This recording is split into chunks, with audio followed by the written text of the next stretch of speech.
Oi, gente. Eu sou a Iris, coordenadora pedagógica do Colégio Brigadeiro Eduardo Gomes. O respeito à diversidade é também uma forma de promover a inclusão das pessoas em determinado grupo social, uma vez que o respeito é fundamental como forma de permitir e aceitar o outro. O SEBEG, Colégio Estadual Brigadeiro Eduardo Gomes, tem um compromisso de trabalhar a diversidade e sempre fazíamos uma bela culminância das atividades envolvidas. Este ano, com a pandemia, não podemos aglomerar e nossa culminância será diferente. Alguns professores irão deixar um recado para vocês. Preste atenção. Olá, estudantes! Que bom estar com vocês aqui, mais uma vez, refletindo sobre o Dia da Consciência Negra. Eu estou aqui para trazer algumas informações e também propor uma reflexão. Sempre, nas vésperas do Dia da Consciência Negra, muitos estudantes me procuram, perguntando, mas por que em Salvador, dia 20 de novembro, não é feriado? Uma vez que em muitas outras cidades do país é instituído feriado, e Salvador, que é a cidade mais negra do Brasil, com um quantitativo populacional negro muito grande. Então, o feriado do dia 20 de novembro, né, é dito dia de Zumbi. Acredito que a maioria de vocês sabem, né, quem foi Zumbi dos Palmares. E também o Dia da Consciência Negra é um feriado criado pela Lei 12.519 de 2011 e que institui um feriado facultativo. O que vem a ser um feriado facultativo?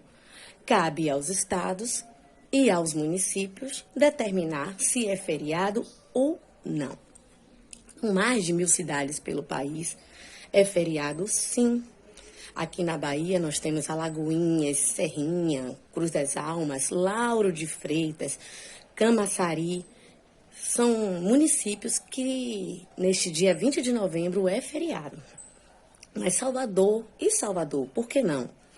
Bem, existem dois motivos, né? O primeiro deles, o principal, é que, pela lei, a quantidade de feriados já existente em Salvador não permite que seja colocado mais um, certo? Então, nós temos muitos feriados católicos e feriados de datas históricas. Não cabe mais um porque a lei não permite. Existe também uma negativa do movimento negro na perspectiva de que esse dia não se torne um dia de farra, e sim um dia de reflexão. O movimento negro ele teme que o Dia da Consciência Negra seja um dia de esvaziamento político, se tornando um feriado um dia de farra, que as pessoas não lutem politicamente pela igualdade, pela reparação dos direitos pelo povo negro. Então, por esse motivo, em Salvador não é feriado do Dia da Consciência Negra. Mas, como eu havia dito antes, existem mais de 1.000 cidades pelo país que é decretado o feriado, sim, no dia 20 de novembro. E eu trouxe uma charge do cartunista Angeli, que vai trazer para vocês uma reflexão sobre o feriado do Dia da Consciência Negra. Então, observem bastante a imagem, tirem suas conclusões. Grande beijo da Prole Amara.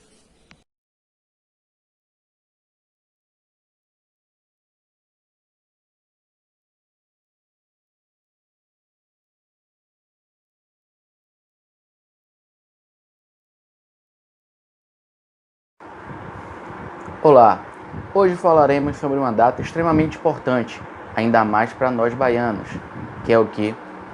O Dia da Consciência Negra. Digo isso porque a Bahia, o estado mais negro do Brasil, é um estado onde a maior parte da população é miscigenada. E o fato de ter essa mistura faz com que a gente tenha dentro da gente genes africanos. Pensando nisso, é importante que cada vez mais a gente comece a entender essa contribuição que os povos negros trouxeram para a nossa sociedade. Dito isso, e falando também sobre o período que vivemos, principalmente após uma pandemia, onde movimentos como Vidas Negras Importam, ficou mais evidente a importância de se falar dessa data. Aqui desejo a todos e todas um ótimo dia de reflexão, um dia onde a gente possa cada vez mais olhar o outro com empatia, com alteridade e principalmente com respeito. Biologicamente, o conceito de raça ele não tem sustentação, mas é um conceito social. E esse conceito social, ele precisa ser discutido e cada vez mais ser afirmado. Nós fazemos parte de um país com heterogeneidade de formações, de pessoas que vieram para cá, umas forçadas e outras não, mas que vieram para cá e deixaram suas marcas biológicas ou culturais ou sociais. No nosso caso, quando a gente vai olhar o nosso material genético, principalmente o mitocondrial, percebemos o quanto a influência negra está presente em nossa vida. Grande parte do nosso material genético mitocondrial, ele tem origem negro ou indígena, ameríndio, principalmente porque naquele período de início da colonização do Brasil, as mulheres que vinham para cá, ou eram as mulheres que já existiam aqui, as índias, ou as mulheres africanas que vinham através dos navios negreiros para trabalhar como escravas, principalmente escravas das casas, dos senhores de engenho. Esse material genético, que perdura até hoje, ele tem uma linhagem africana ou ameríndia. Isso só vai ser diferente quando a gente observa, por exemplo, a vinda de algumas colônias de europeus, principalmente depois da Primeira Guerra Mundial, para o sul do país, que vinham com famílias de europeus brancos. Então, quando a gente olha para o sul do Brasil, com exceção do Rio Grande do Sul, a gente percebe que lá o material genético mitocondrial ele vai predominar mais o lado branco. Mas por que o Rio Grande do Sul ele é diferente? Porque, mais uma vez, a importância da cultura negra, por causa da Guerra do Paraguai. A maior parte das pessoas que lutaram na Guerra do Paraguai, elas tinham origem negra. Então, assim, por isso que o Rio Grande do Sul tem uma grande influência negra no Brasil. Isso a gente percebe do lado masculino, através do DNA do cromossomo Y. Por quê? Porque como eles iam lutar no Paraguai, em defesa do Brasil, muitos negros que foram mandados para lá, eles permaneceram no Rio Grande do Sul. E ao permanecer lá, eles tiveram a troca de material genético e começaram a expandir a contribuição genética por aquela região. Então, hoje podemos dizer que o Rio Grande do Sul ele tem uma quantidade relevante de material genético negro. O Nordeste, extremamente importante, porque foi de onde chegavam os navios negreiros aqui no Brasil. Então era no Nordeste, era o ponto de entrada dos escravos negros. No Norte você tem mais indígenas e no Sudeste você tem essa mistura de vários outros povos, mas também você vai encontrar em algumas regiões uma predominância também de material genético negro. Cada vez é mais importante a gente conhecer a nossa história. Por isso que aqueles movimentos como Vidas Negras Importam, onde você começa a questionar alguns monumentos que existem no país, principalmente monumentos que falam sobre a escravidão, que homenageiam personagens que foram favoráveis à escravidão, sejam discutidos, sejam reavaliados e principalmente sejam fruto de um debate público e dentro das escolas, ok? Com isso, espero aqui que todos tenham um bom dia e que, mais uma vez, a gente possa refletir sobre a questão racial no país. O quanto ela é importante e o quanto é importante a gente tratar o outro como igual. Olá pessoal, tudo bem com vocês? Como é que vocês estão?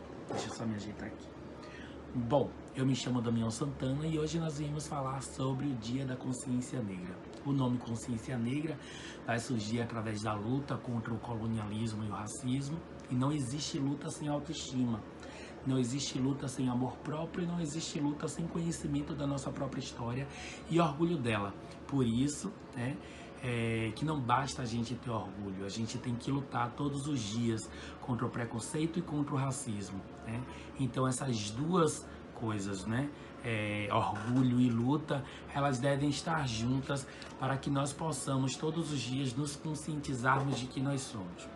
O dia 20 de novembro vai ser uma alusão à morte de Zumbi dos Palmares, em homenagem a esse grande líder do maior quilombo já existente no Brasil, que vai ser o Quilombo dos Palmares. Então, o Zumbi morre em 1695, e esse dia vai ficar marcado como o Dia da Consciência Negra, É uma data muito especial e ela nos faz lembrar principalmente da importância de nós refletirmos todos os dias sobre a escravidão e sobre a liberdade, O racismo, ele é uma forma ignorante de separar pessoas, O racismo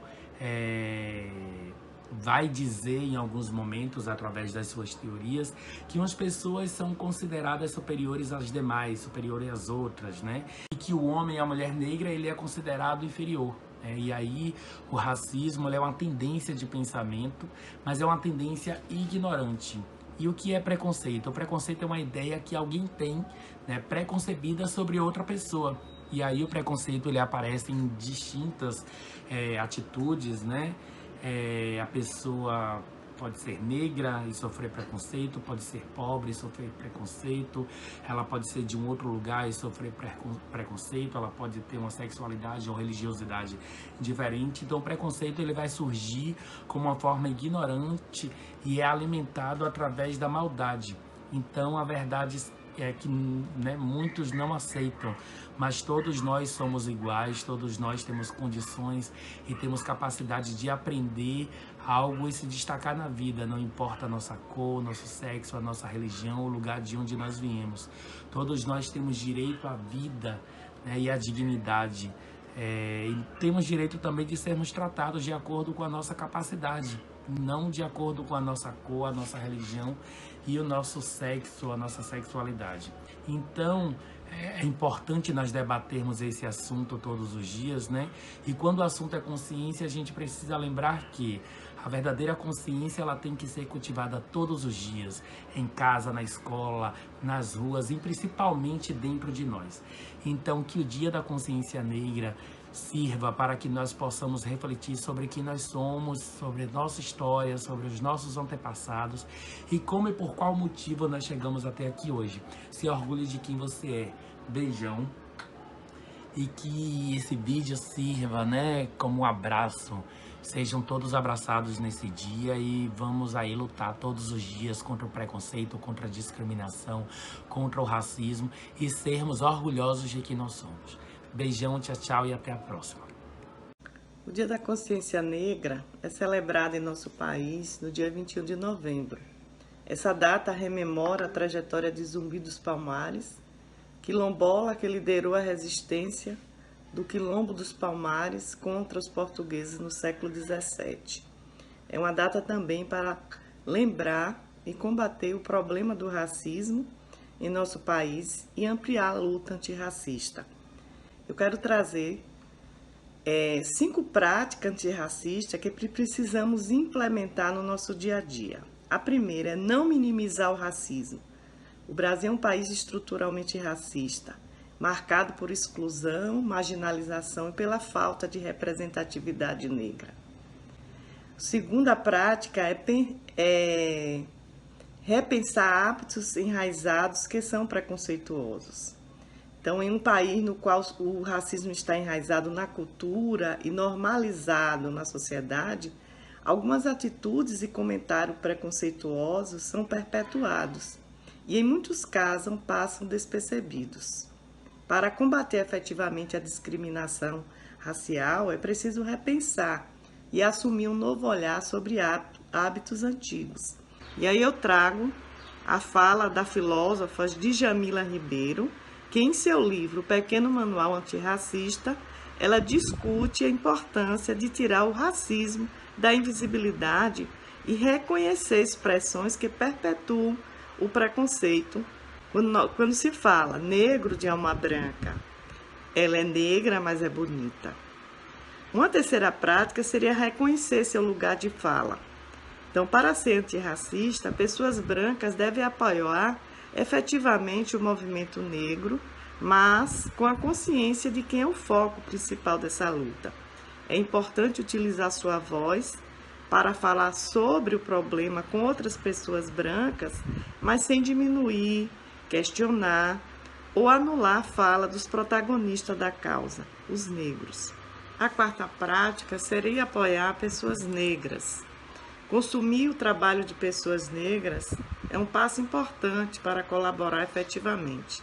Algumas atitudes que contribuem para ir na contramão da falta de representatividade que cerceia a sociedade brasileira é incluir atos simples como valorizar a produção de cineastas, diretores, artistas, negros, empreendedores, buscar ler mais autores negros como Maria Firmina dos Reis, que é uma escritora do Maranhão, que se tornou a primeira romancista brasileira, Carolina Maria de Jesus, Conceição Evaristo, Djamila Ribeiro, Mel Duarte e outras. E a quinta prática seria denunciar o racismo. É importante denunciar, seja você vítima ou testemunha do crime. E por último, é falar sobre a educação antirracista. É essencial para a construção de uma sociedade mais equitativa e menos violenta, bem como para combater a exclusão escolar, garantir o direito à educação e o desenvolvimento integral de todas e todos os estudantes. Haja visto que 76% das vítimas de homicídio no Brasil são negras, segundo o Atlas da Violência, e quase metade dos homens negros de 19 a 24 anos não concluíram o ensino médio. Então, promover a educação antirracista também passa por rever o projeto político-pedagógico das unidades escolares, incluir nas práticas pedagógicas também referências negras, nas imagens pelos murais das escolas e nas abordagens em todas as áreas do conhecimento. Enfim, falar da consciência negra deveria ser todos os dias. Isso serve para trazer à tona os erros do passado, pensar o presente e planejar o futuro, a fim de construir um país civilizado, onde o povo negro seja cada vez mais protagonista de sua própria história. Nelson Mandela disse: ninguém nasce odiando outra pessoa pela cor de sua pele, por sua origem ou ainda por sua religião. Para odiar, as pessoas precisam aprender. E se aprendem a odiar, elas podem ser ensinadas a amar. Ou seja, podemos desconstruir o racismo a partir da educação. Respeito às diferenças devem ser amplamente tratados no ambiente escolar.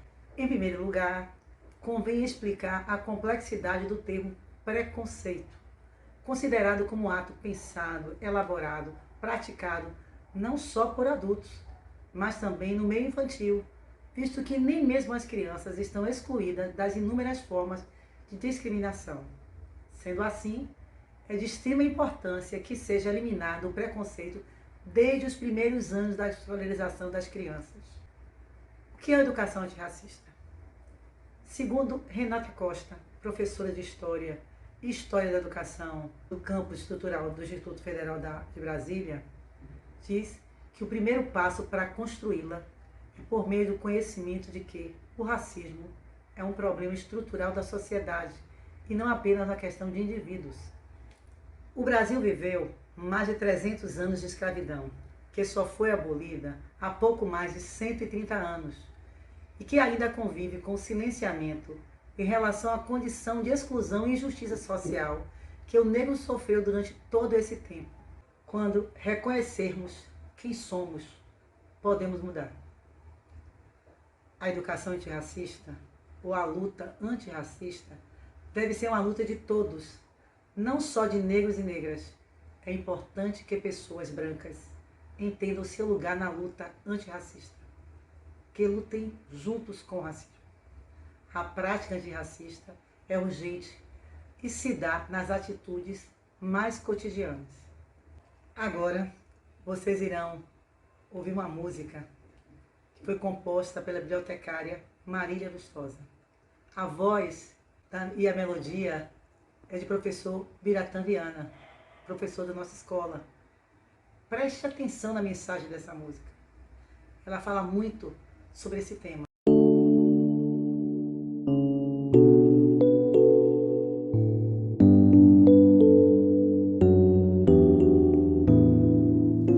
Negro eu sou e eu tenho muito orgulho de ser o que sou, porque eu sei do meu valor, mas eu quero fazer calar a voz prepotente daqueles que querem me rebaixar.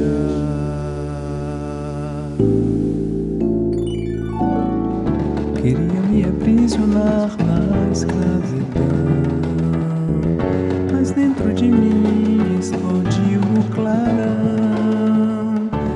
Isto só aconteceu quando eu refleti.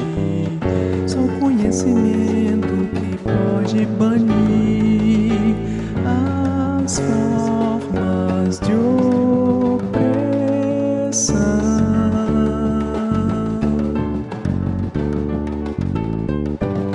Os grilhões que aprisionam, a ignorância que ofusca, o brilho que deve reluzir na força e poder que há em cada ser. Liberdade não são palavras, mas sim ações que podem mudar a história de um passado. Liberdade é voar além das barreiras que ao meu povo impuseram. Apago o passado que me oprimia e hoje provo com fidalguia que sou negro, sou homem, sou digno, sou voz que grita, sou capaz porque deixei para trás e provei que sou muito mais que o tom de uma cor. Negro eu sou e eu tenho muito orgulho de ser o que sou, porque eu sei do meu valor, mas eu quero fazer calar a voz prepotente daqueles que querem me rebaixar. Sou ser, sou cidadão, sou elemento social e senhor